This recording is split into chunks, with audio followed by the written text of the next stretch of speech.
Hello friends, welcome to my channel. Street style chicken dum biryani చేసుకుందాం అండి. ముందుగా 1 కేజీ చికెన్కి ఒక ఫుల్ ప్యాకెట్, చిన్న ప్యాకెటే పెరుగు వేసుకోవాలి. ఇది కమ్మనైన పెరుగు వేసుకోవాలి. పుల్ల పెరుగు అస్సలు వాడకూడదండి, దీనికి టేస్ట్ మారిపోతుంది. మీరు వేసుకున్న పసుపు మంచిదైతే కనుక చూసి వేసుకోండి. నేను ప్యాకెట్స్ కాబట్టి నేను తీసుకున్న దానికి 1 టీ స్పూన్ పసుపు వేసుకున్నాను. అలాగే సాల్ట్ కొంచెం వేసానండి నేను.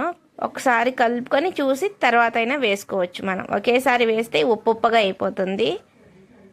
ఇలా ఒకసారి వేసుకొని బాగా కలుపుకోవాలి. పెరుగు, పసుపు, ఉప్పు వేసుకున్న తర్వాత ఇది ముక్కలకి బాగా పట్టించిన తర్వాత ఇప్పుడు నాకు సరిపోలేదు కాబట్టి నేను ఒక హాఫ్ చిన్న కప్పుతోటి 1 కప్పు పెరుగునైతే వేసుకున్నానండి. అలాగే 2 స్పూన్ల ధనియాల పొడిని,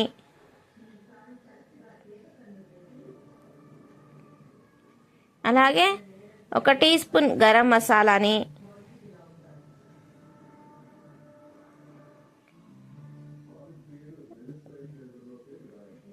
ఒక టీ స్పూన్ 1.5 స్పూన్ కారాన్ని, 2 స్పూన్ల అల్లం వెల్లుల్లి పేస్టు,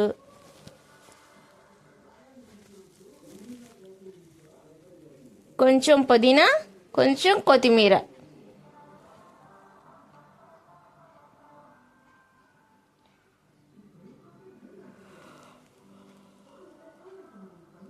ఫస్ట్లో నేను కొంచెం వేసాను కాబట్టి ఇప్పుడు కొంచెం ఉప్పుని, ఒక 2 నిమ్మకాయల రసాన్ని మీడియం సైజు వేసి ఒకసారి బాగా కలుపుకోవాలి. ఇవి పైనే కలపాలండి. గట్టిగా కలిపామంటే నుజ్జు అయిపోతాయి, ముక్కలన్నీ కూడా గుజ్జులాగా అయిపోతాయి మనకి ఉడికిన తర్వాత. కాబట్టి చాలా మృదువుగా కలుపుకోవాలి. ఈ పక్కన పెట్టేసుకుందామండి, నానుతుంది ఒక అరగంట సేపు. ఇప్పుడు డీప్ ఫ్రైకి సరిపడా కొంచెం ఆయిల్ వేసుకోవాలి. నేను కొంచెం తక్కువ ఆయిల్లో ఫ్రై అయితే చేస్తున్నానండి. ఆనియన్స్ని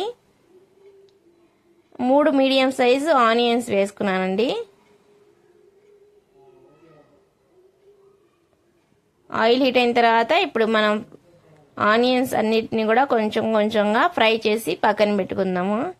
ఇప్పుడు ఒకేసారి టైం ఎందుకు వేస్ట్ అని చెప్పేసి ఇలా చేస్తే కనుక మనకి కొంచెం ఎక్కువ ఆయిల్ వేసి అలా కూడా ఫ్రై చేయొచ్చు. కాకపోతే ఆయిల్ అనేది మనకి వేస్ట్ అయిపోతుంది. అందుకని నేను ఇలా తక్కువ ఆయిల్లో ఎక్కువ ఉల్లిపాయలను అయితే ఫ్రై చేస్తున్నానండి. ఇదే విధంగా ఉల్లిపాయలన్నిటిని కూడా బ్రౌన్ కలర్ వచ్చేంత వరకు వేయించి పక్కన తీసి పెట్టుకుందాము. నూనె కూడా ఎక్కువ పీల్చుకోదండి.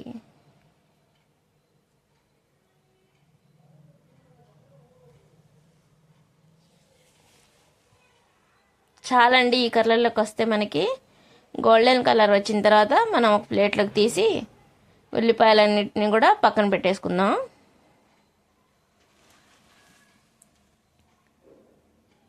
ఇప్పుడైతే కనుక నేను 1 కిలో రైస్కి 1/2 కేజీ నార్మల్ రైస్ అయితే మేము కర్నూలు సోనా మసూరి వాడతామండి. ఇప్పుడు ఒక 1/2 కేజీ బాస్మతి రైస్ 2 సగం తీసుకొని క్వాంటిటీలో నానబెట్టుకోవాలి అరగంట సేపు. ఇప్పుడు 3 స్పూన్ల ఆయిల్ వేసుకోవాలి. ఆయిల్ కొంచెం హీట్ అయిన తర్వాత మనం ముందుగా కలిపి పెట్టుకున్న చికెన్ని కూడా వేసుకోవాలి. అదే కడాయిలో కొంచెం 1 టీ గ్లాస్ కప్ వాటర్ వేసి ఈ మొత్తం మసాలాలన్నిటిని కూడా అంటుకొని ఉంటుంది కాబట్టి దాన్ని ఒకసారి కలిపితే ఆ వాటర్ మొత్తాన్ని కూడా ఇందులో చికెన్లో వేసేయాలి. ఇప్పుడు చికెన్లో నుంచి వాటర్ పైకి వచ్చి ఇలా మనకి ఈ విధంగా ఉడుకుతుంది. నేను 3 పచ్చిమిరపకాయలని వేసానండి. చికెన్ వేసిన తర్వాత టేస్టింగ్ సాల్ట్ 1 టీ స్పూన్ వేసి మూత పెట్టి సిమ్లోనే ఒక 5 నిమిషాల పాటు మగ్గిద్దాము. ఈ లోపుగా నేను చూపించిన స్టార్, లవంగ, చెక్క, మరాఠీ మొగ్గ, బిర్యానీ ఆకు, నేను ఎక్కువ మసాలాలు వాడలేదండి. మీకు ఎక్కువ ఇష్టమైతే మీరు వేసుకోవచ్చు మసాలా దినుసులు.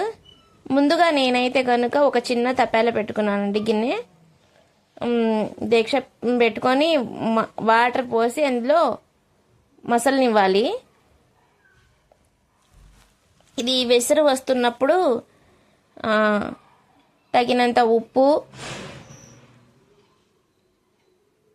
నెయ్యి, అలాగే ఈ మసాలా దినుసులన్నిటిని కూడా వేసి బాగా మరగనివ్వాలి.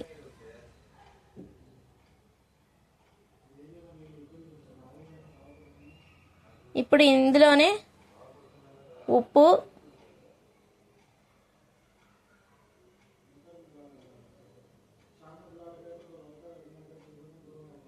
ఈలోపుగా మనకి ఒక 5 నిమిషాల తర్వాత చూస్తేనండి చికెన్ ఈ విధంగా ఉడుకుతుంది కదండి. వాటర్ మొత్తం పైకి వచ్చేసింది. 4 వంతులు 3 వంతులు మాత్రమే ఉడకాలి. ఇప్పుడు ప్లేట్ పెట్టేసి ఈ లోపుగా మనం పెసరు వస్తున్నప్పుడు ఇలా బియ్యాన్ని అయితే నీళ్ళను వంచేసి వేసుకోవాలి.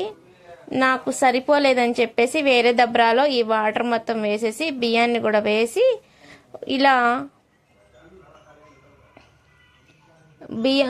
రైస్ అనేది ఉడకనివ్వాలండి. మీకు నేను దగ్గర నుంచి చూపిస్తాను చూడండి. ఈ విధంగా ఉడకాలండి. నాకైతే మా కుకింగ్కి మా హస్బెండ్ చేస్తున్నారండి ఈ రెసిపీ. చికెన్ అయితే నేను సిమ్లోనే ఒక చిన్న పొయ్యి మీద షిఫ్ట్ చేశానండి. ఇటు పక్కకేమో రైస్ పెట్టేసుకున్నాను నేను. ఇలా బియ్యం మొత్తాన్ని కూడా వంపేసి చిల్లులు గట్ట సహాయంతో నీళ్ళు ఏం లేకుండా 4 వంతుల 3 వంతుల భాగమే ఉడికిన తర్వాత రైస్ని వేసుకోవాలి. రైస్ని మనం ఉడికిన ఇలా బియ్యాన్ని నొక్కితే 3 ముక్కలు 2 ముక్కలు అవ్వాలండి. అప్పుడు మనకి కరెక్ట్గా ఉడికినట్టు. ఇంకెక్కువ ఉడకనవసరం లేదు. పైనుంచి కొంచెం పుదీనా, కొత్తిమీర, 2 స్పూన్స్ నెయ్యి,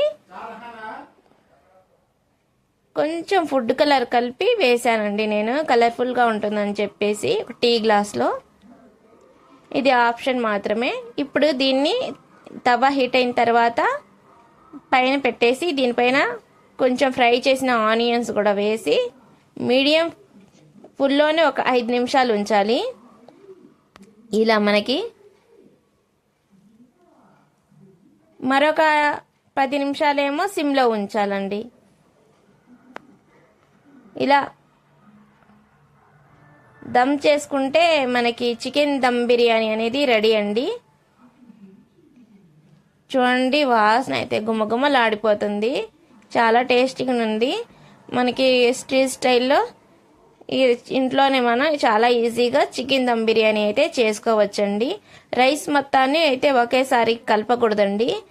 మనం ప్లేట్లోకి తీసుకుంటున్నప్పుడు కొంచెం కొంచెంగా సైడ్ నుంచి ఒకసారి ఇలా కలుపుకుంటూ తీసుకుంటే చాలా టేస్టీగా ఉంటుందండి. ముక్క అనేది మనకి కొంచెం గట్టిగా లేకుండా చాలా మెత్తగా జ్యూసీగా చాలా బాగుంటుందండి street style chicken dum biryani.